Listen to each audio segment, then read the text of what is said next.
Chers internautes, bonjour, bienvenue pour ce 104e Sitrep sur la Syrie en compagnie d'Aïssar Midani.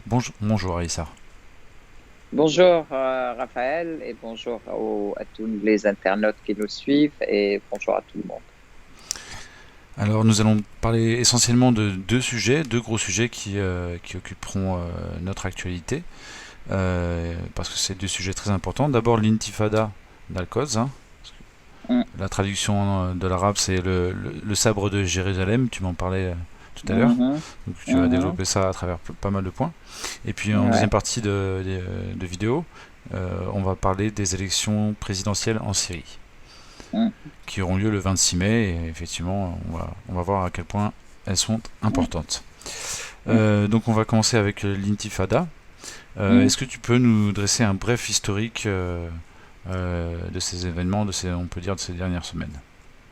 Alors en fait, comme vous avez pu suivre et entendre dans toutes les infos et dans les rues, etc., effectivement, pendant le mois du Ramadan, les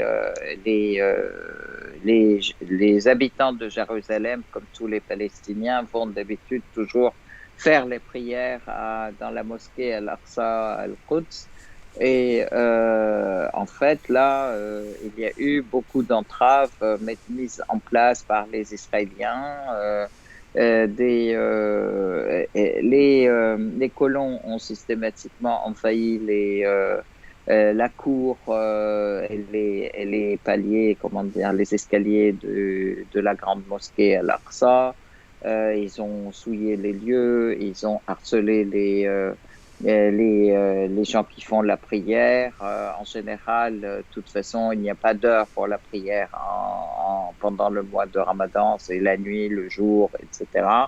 Et surtout, la dernière dizaine du mois du Ramadan est une dizaine qui est très sacrée et en fait, où les croyants, je dirais, font beaucoup de prières la nuit, le jour, et même restent dans le centre, dans la mosquée, pendant tout ce temps.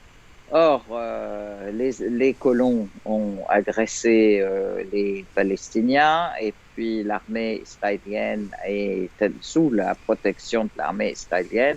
L'armée israélienne a aussi beaucoup entravé et agressé les Israéliens. Il y a eu les sommant de quitter carrément, et puis donc il y a eu de grandes confrontations. Et puis du coup, l'armée israélienne a encerclé la mosquée. Elle a commencé à tabasser les gens. Etc. Donc, il y a eu une grande résistance, en fait, de la part des habitants de Jérusalem.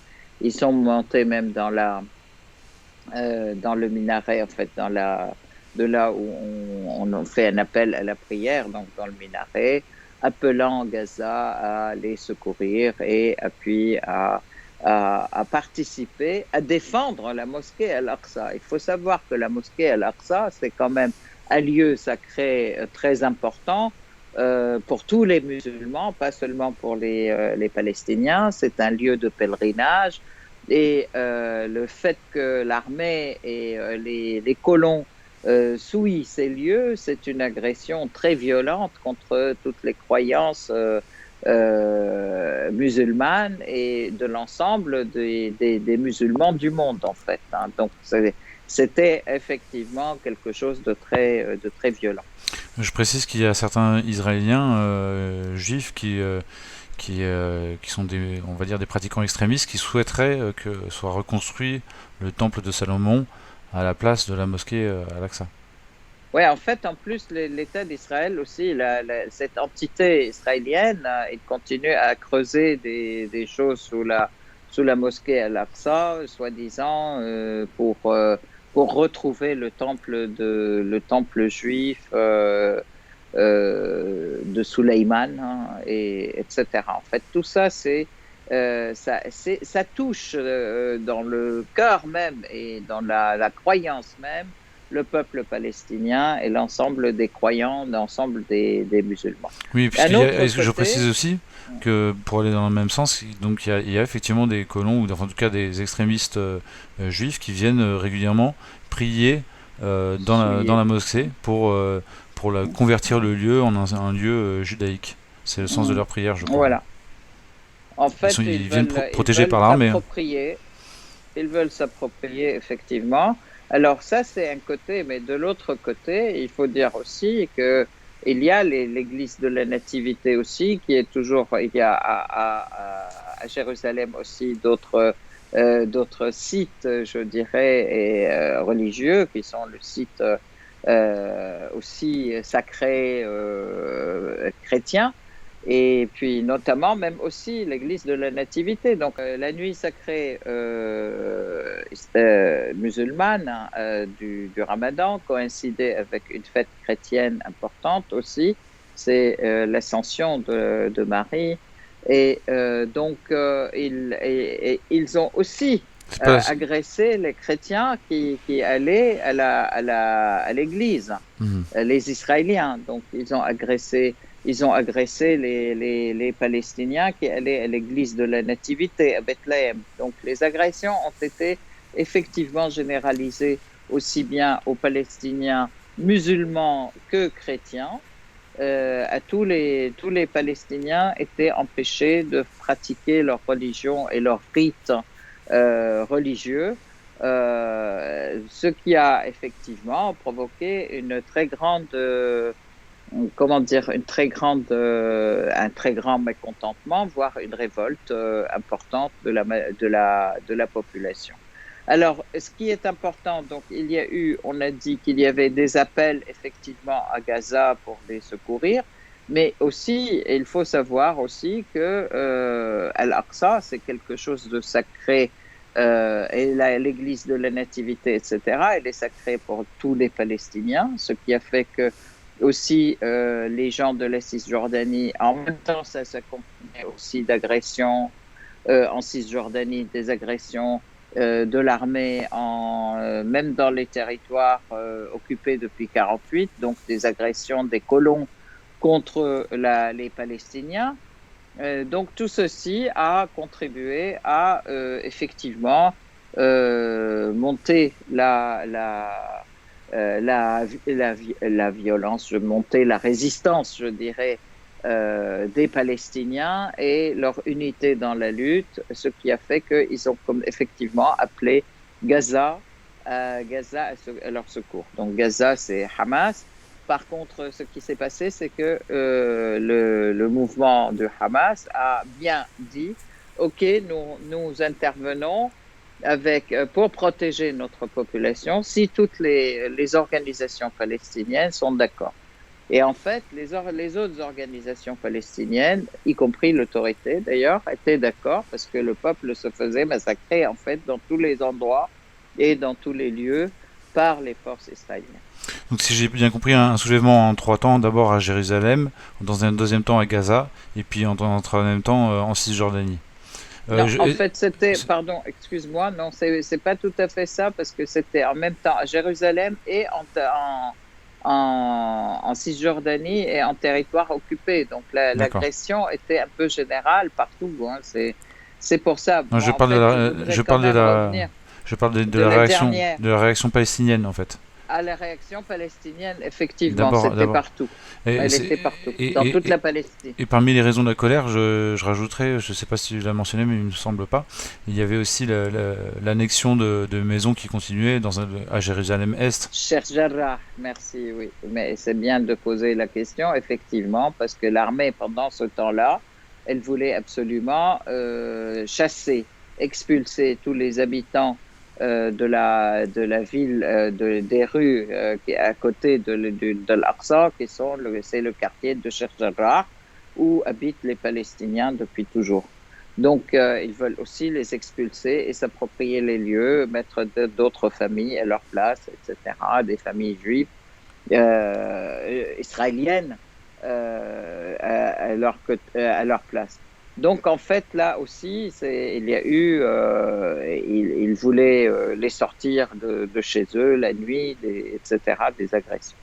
Donc tout ceci a fait que effectivement, ça s'est, comment dire, ça s'est généralisé, on peut dire, et la réaction du Hamas a été effectivement, on protège notre peuple, on intervient.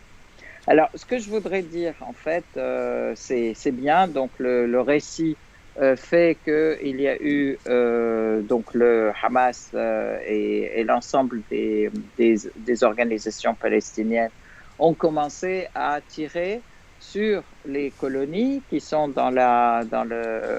aux alentours de Gaza, mais aussi sur les lieux sur des lieux qui sont sensibles au côté israélien. Des lieux sensibles, donc c'est les aéroports, c'est les industries, c'est en fait une usine c'est la plateforme d'extraction de gaz, etc. Tout ceci ont été visés par les missiles très précis palestiniens. Alors que pendant ce temps, les Israéliens, qu'est-ce qu'ils ont fait en riposte à tout ça? Ils ont attaqué les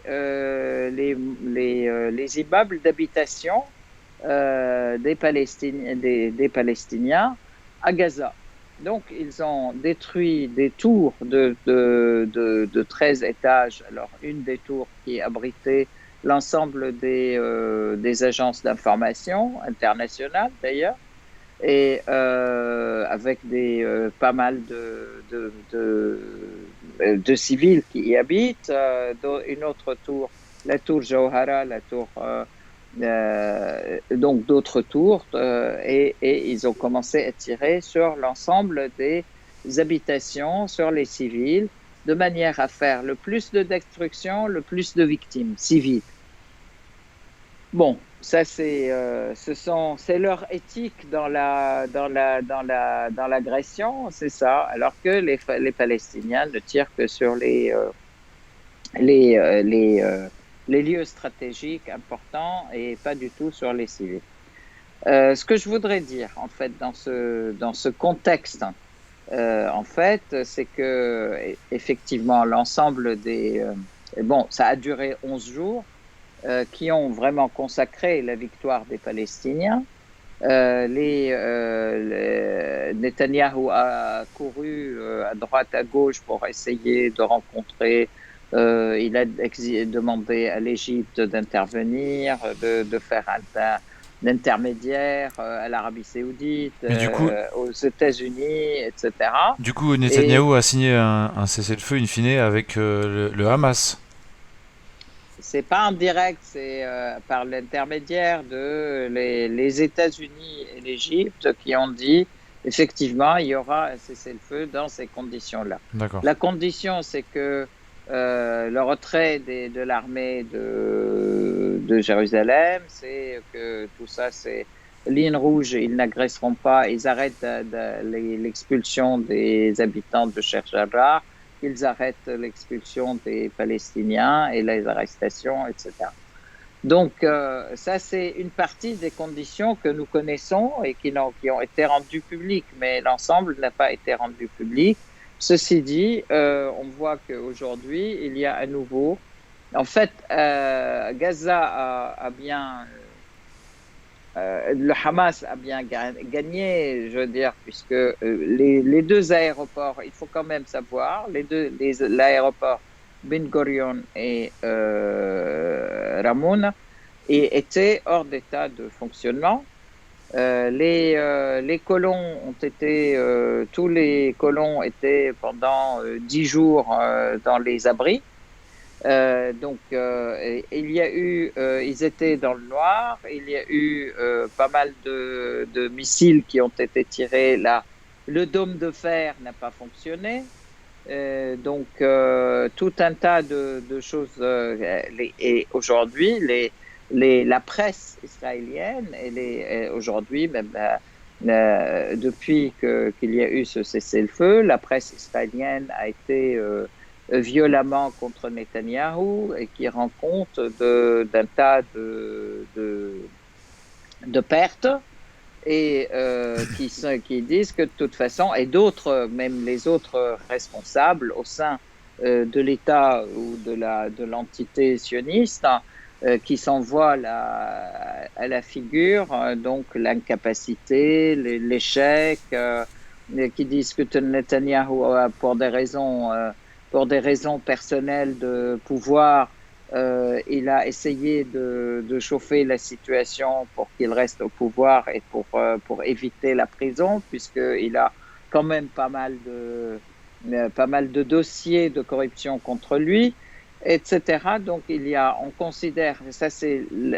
et on voit qu'il y a une énorme division au sein de l'État ou du gouvernement de l'occupation, d'une part, et face à une grande unité, et ça c'est la première fois dans l'histoire en fait, des différents intifadas palestiniens, c'est la première fois où l'ensemble des Palestiniens sont unis dans une lutte, parce que aussi il y a les villes de Haïfa, Tel Aviv, Haïfa, Al-Lod, Jaffa, qui ont été partie prenante de cette résistance et où les colons ont attaqué et ils ont attaqué les Palestiniens ont riposté aussi par leurs propres moyens qui sont par des cocktails Molotov, par des défenses tout à fait artisanales, mais ils se sont effectivement rebellés alors que tout le monde considérait que c'était des gens qui étaient intégrés, etc., qu'ils étaient difficiles de remuer et qui étaient difficiles à se joindre à la résistance palestinienne et à la révolution. Alors on va parler maintenant c'est un point très très important pour l'évaluation, je dirais, des acquis de cette intifada. Et puis d'un autre côté, on va parler... les Israéliens, excuse-moi, je termine. C'est juste que tous les citoyens, entre guillemets, les colons israéliens, et ils commencent à perdre, et on voit de plus en plus d'articles dans ce sens, que pas seulement ils ont perdu confiance dans l'armée israélienne, et non seulement ils n'ont plus confiance aussi dans leur État, dans leurs dirigeants, et non seulement, en plus, ils n'ont plus confiance dans la capacité de les défendre. Et de plus en plus, le mot d'ordre, c'est partons d'ici avant de mourir parce que on ne pourra pas nous défendre et on ne pourra pas faire face. Donc, le maître mot aujourd'hui, pas seulement après cette opération, je dirais, de l'épée de Jérusalem, mais depuis déjà un certain temps, mais là c'est un peu l'apogée, c'est l'appel à quitter le pays parce qu'ils ne seront plus protégés. Ça, c'est un point crucial, je dirais, c'est important. Alors, je précise qu'on arrive bientôt à la moitié de cette émission et on a encore quelques points à voir sur l'intifada. Donc, on va passer tout de suite sur les soutiens mondiaux que les Palestiniens ont reçus. Voilà. Alors, c'est sûr que le soutien populaire a été très actif dans le monde entier, et on a vu d'ailleurs très important, même aux États-Unis, plusieurs personnes du Congrès, il y avait une centaine de personnes au niveau du Congrès américain qui ont écrit une lettre exigeant aussi que les États-Unis arrêtent de soutenir inconditionnellement cet État. Il y a eu des déclarations aussi de sénateurs, dont Bernie Sanders, et puis 3 sénatrices qui sont aussi d'origine différente, dont une palestinienne. Il y a eu énormément de manifestations de rue très très importantes à Los Angeles, à Chicago, à New York, qui ont groupé des centaines de milliers de personnes à Detroit, ça c'est aux États-Unis. En Angleterre, il y a eu dans toutes les villes des manifestations de soutien aux Palestiniens. Bien sûr, donc au Pakistan, en Iran, en Syrie, là c'est évident, en Irak, dans tous les pays arabes c'est évident, mais aussi, surtout en Europe aussi, sauf en France, la France a eu le toupet d'arrêter, en fait, d'interdire d'interdire. une manifestation pour le soutien de la Palestine qui a eu lieu quand même.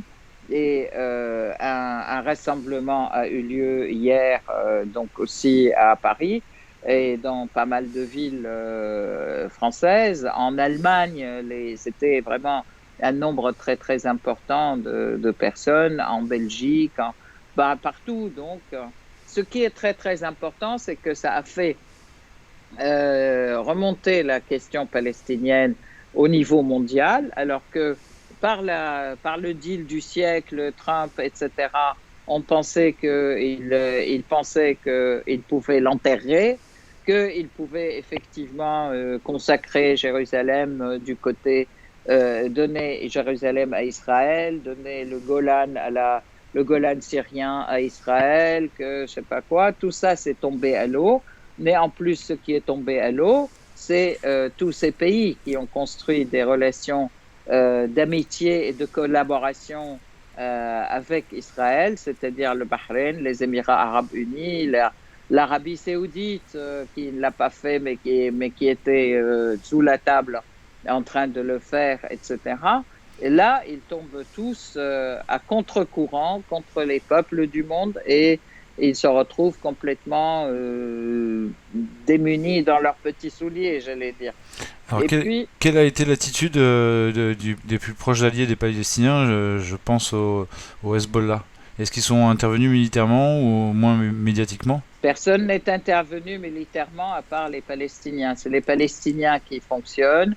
On Mhm. les soutient à distance, on les soutient quand il y a d'autres besoins.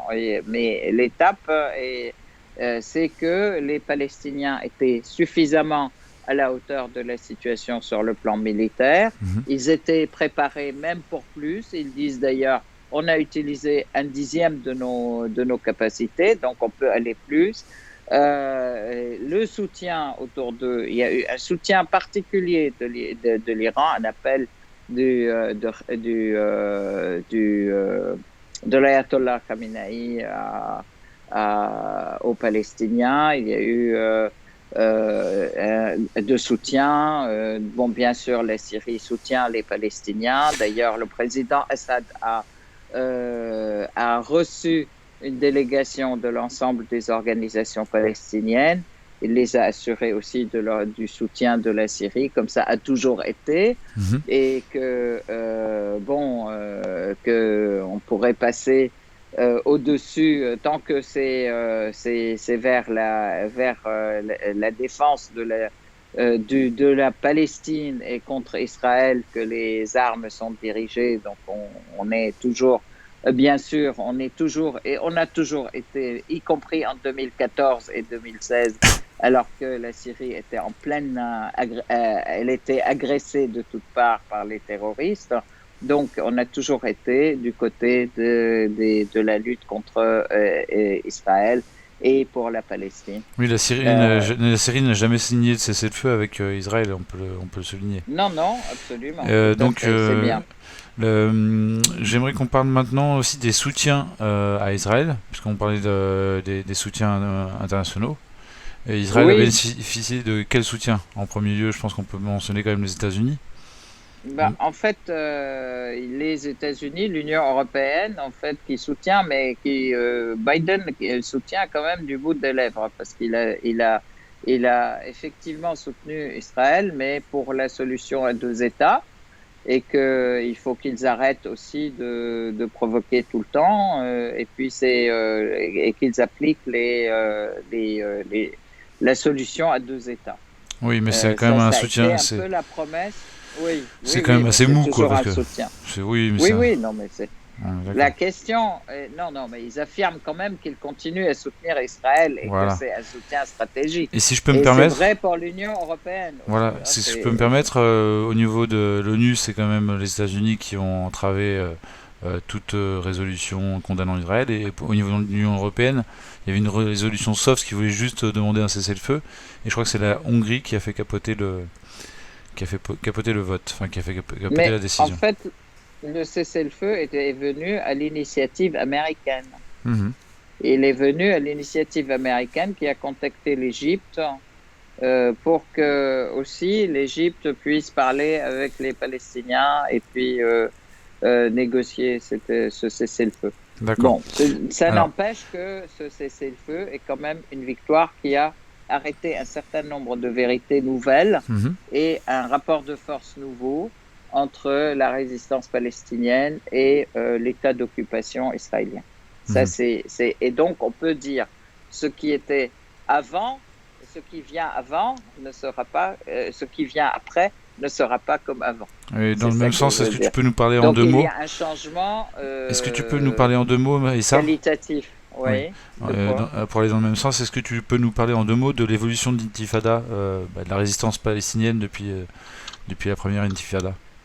Ah oui, parce que en fait, oui, je voudrais rappeler que la première intifada, ça a été appelé l'intifada des pierres, et qu'après c'était avec le fusil, et après ça a été avec des armes rudimentaires. Et là maintenant, on voit que les Palestiniens ont travaillé pour améliorer leur stratégie de défense, leur capacité de défense. C'est dans le cadre aussi de l'axe de la résistance, et que pas seulement ils sont moins isolés qu'avant, qu'aujourd'hui ils font partie intégrante de cet axe de la résistance qui comporte à la fois l'Iran, la Syrie, l'Irak, la Syrie, la résistance libanaise et la résistance yéménite. Donc, et il faut voir aussi que à distance, l'Algérie soutient aussi la Palestine, le peuple tunisien aussi.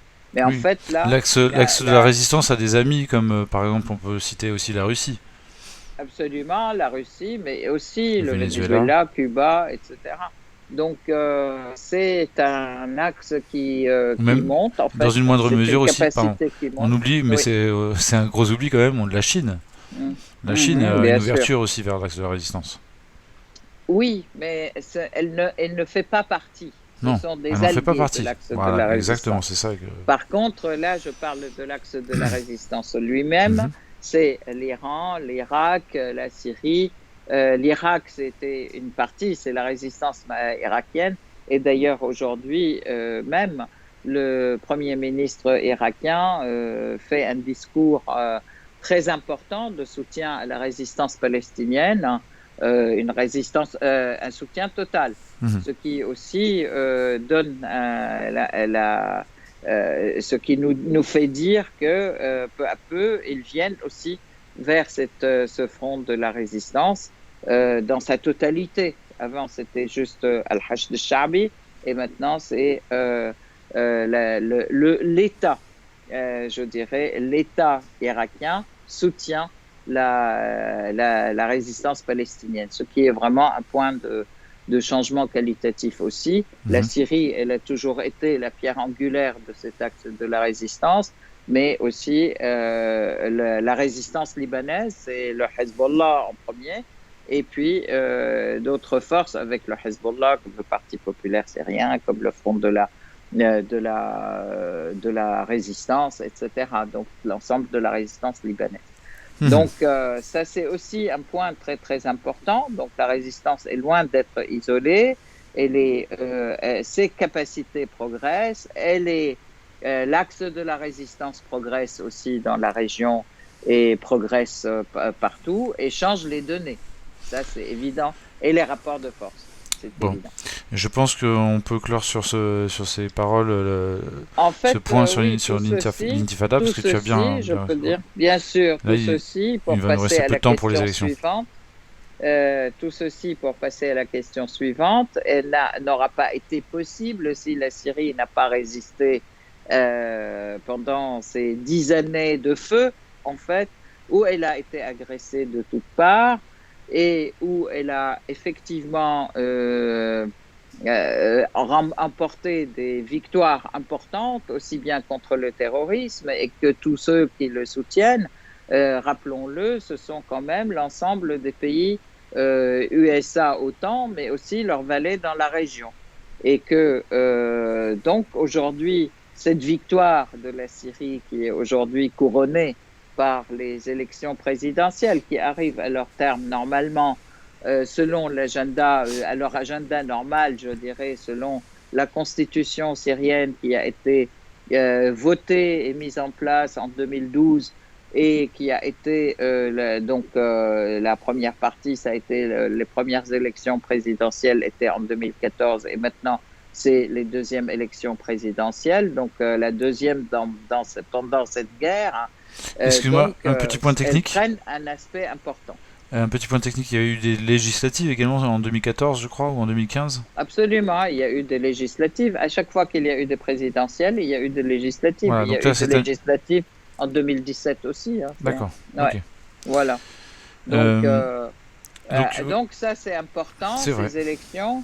Et leur importance aussi vient normalement, elle vient dans ce contexte, mais de là, on voit aussi la position de tous les pays qui ont agressé la Syrie, autant Union européenne, autant États-Unis, Union européenne, en fait, ils se confondent un peu dans les mêmes structures et leurs valets dans la région. Ils prennent des positions très virulentes contre ces élections présidentielles.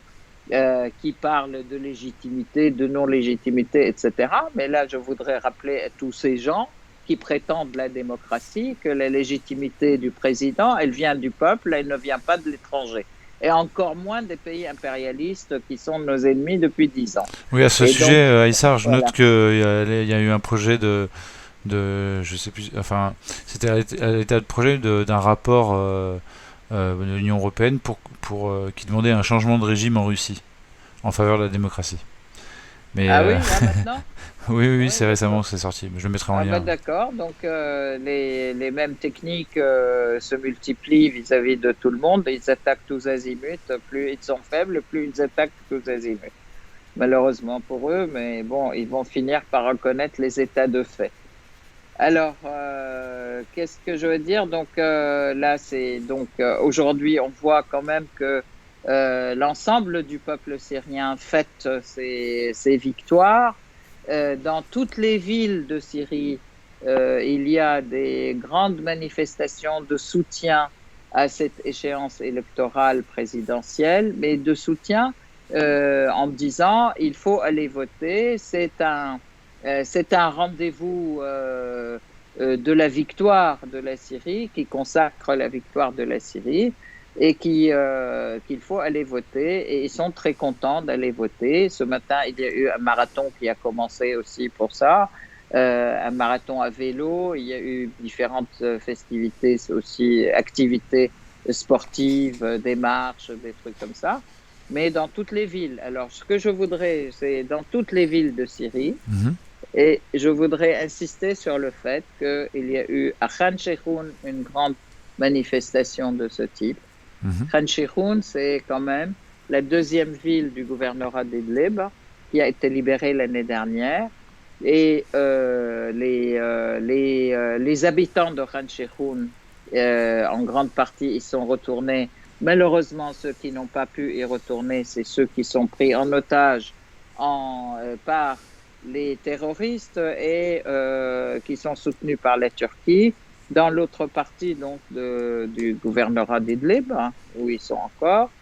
Et là, ils ont organisé une grande manifestation de soutien à ces élections. Vas-y. Alors, je voulais enchaîner parce qu'il nous reste peu de temps. C'est le 26 mai, je l'avais annoncé, c'est le jour des élections nationales sur le territoire syrien, mais la diaspora a pu voter dès le 20 mai. Alors, à noter que je crois que, contrairement à 2014 où les Français, les Syriens en France n'avaient pas pu voter, là cette année vous avez pu voter. Mais en exactement. Europe, ça n'a pas été partout pareil. C'est où que... Alors, C'est en Allemagne, je crois. effectivement, moi je voudrais juste continuer que de toute façon, à Douma, dans la route est aussi, il y a eu des grandes manifestations de soutien à ces élections. Mhm. Et puis, je reviens, effectivement, tu as raison merci, et je te remercie pour les élections, effectivement, à l'étranger, en dehors de la Syrie. Elles ont eu lieu le 20. Elles ont été interdites en Allemagne et en Turquie. Et c'est là où il y a quand même la plus grande partie des exilés ou des réfugiés syriens, parce qu'ils avaient peur qu'ils votent pour le président Assad ou qu'ils participent au vote et que ça donne une grande cotation, je dirais, au poids de ces élections. Donc, ils ont interdit les Syriens de voter, alors qu'ils se pavanent de démocratie. Hein, c'est bien, je ne vais pas m'attarder là-dessus. Ils n'arrêtent pas de dire on est des démocrates et on défend la démocratie. Par contre, la population syrienne, en fait, les ressortissants syriens, ils ont organisé de très grandes manifestations en Allemagne et ils ont fait des élections virtuelles ou un simulacre d'élections où ils ont fait des Une urnes, votation, quoi. etc. On appelle ça une votation, Une quoi. votation. Voilà, tout à fait. Populaire. Et Ok. ça, c'est très, très important. Un autre pays où quand même il y a eu quand même des graves problèmes, J'allais hein, en parler justement, un autre pays où il y a, à part la Turquie, où il y a beaucoup de réfugiés syriens, c'est le Liban. hmm.